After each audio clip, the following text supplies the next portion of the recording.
Hello! Today I would like to introduce our software and technology for tracking.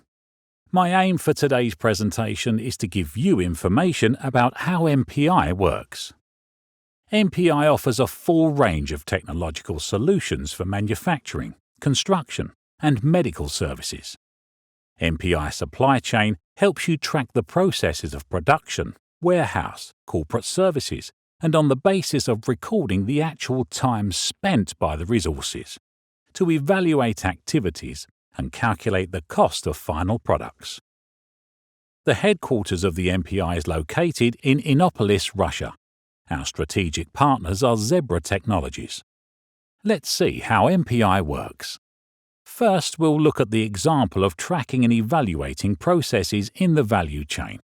Our example is a certain nominal product that's made to order, for which the request from the customer is accepted.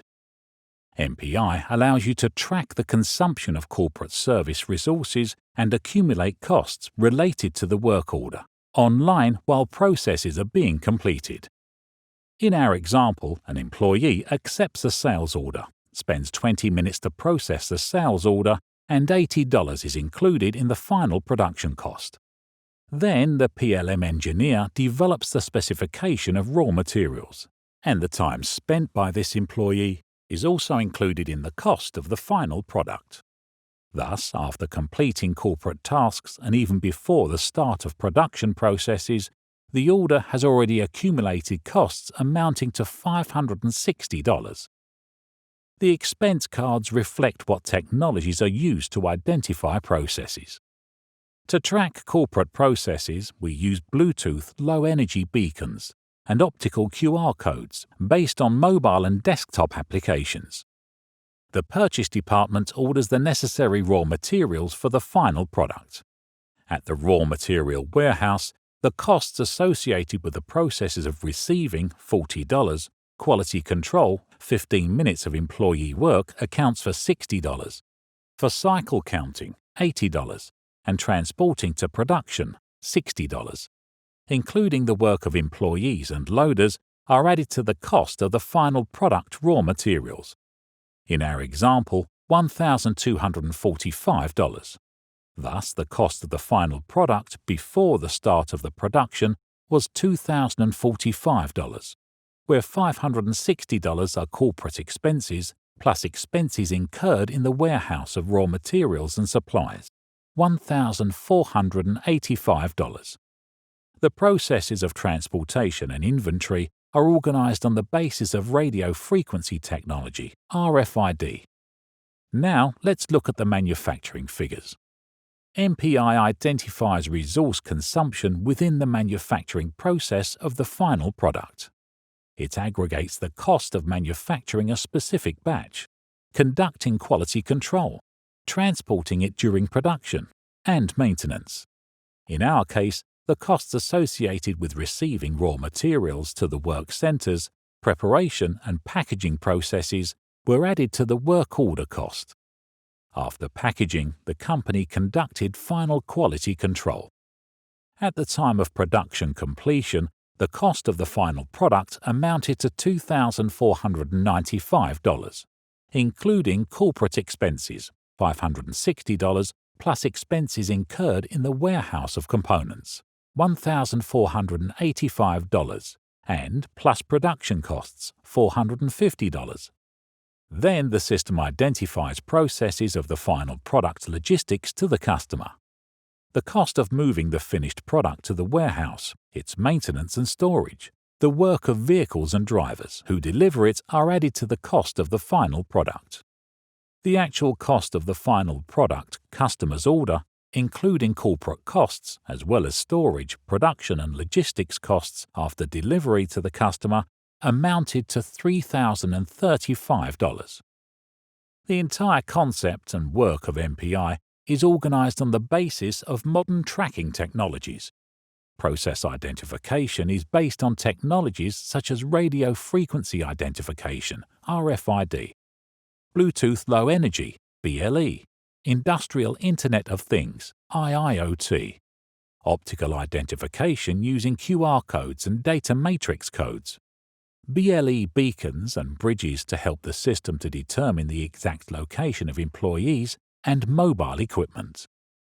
On the basis of RFID, the movement of goods in the warehouse and at the manufacturing site is tracked. With the help of IIoT controllers and sensors, tasks are sent to the equipment and events related to the equipment are recorded. The actions of employees and equipment within the tasks are recorded by scanning QR codes. Let's take a look at the example of our simplified case, which analytical data was aggregated in MPI by sales order. As you can see, the cost of manufacturing the final product is reflected in the operations and relates to the cost of the final product. In each operation, you can see which workers, what equipment and what materials were actually involved. From our example, you can see that we spent a total of $1,870 on a batch of 5 pieces of manufactured final product. The cost per unit of the product was $374, and the total lead time was 3 hours and 35 minutes. Quality control processes were also included in the cost price. Then we can check how well we managed to achieve the company's cost levels under this sales order. The screen shows the cost levels for the work order of the final product production.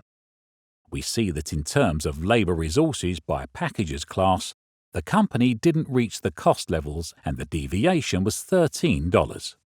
In terms of the efficiency of the supervisor and the machine operator, the company has reached the target cost levels. The total deviation for labor was $4, and it turned out to be favorable. This indicator was calculated as the difference between favorable $17 and unfavorable variance $13. As for the equipment, we can note that the intended usage time was 2 hours and 25 minutes, while in fact we used the equipment for 3 hours and 20 minutes. Thus, we have an unfavorable variance in the operating time of the equipment amounting to 55 minutes. In terms of the equipment usage costs, the company has unfavorable variance from the target cost levels of $92. Now, let's pay attention to the results obtained in terms of the use of raw materials. For electrodes, the company has achieved its target cost levels.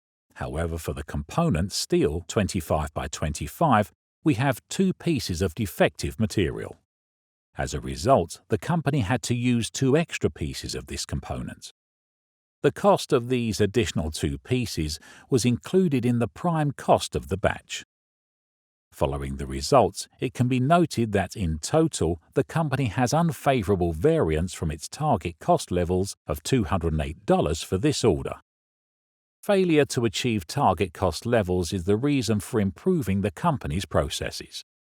It's necessary to analyze the reasons why target cost levels were not achieved and work to eliminate these problems and vice versa. If we consistently achieve our target cost levels for several consecutive periods, this can become the basis for setting more ambitious cost levels in terms of optimizing expenses within a certain process. Through continuous efforts, significant cost savings can be achieved over time.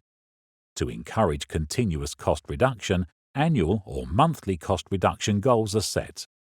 Subsequently, the actual results are compared with the goals, after which the current actual costs become the starting point for setting new goals for the next year or month. This information is also available in graphical form. The screen displays the chart of the achievement of cost levels for labor resources. Green, favorable, and red, adverse indicators are compared with the cost levels indicators. You can also view the chart by cost and time. As noted in our example, the company's goals were met, and the favorable variance amounted to $4. That is the end of my presentation. Thank you for your attention.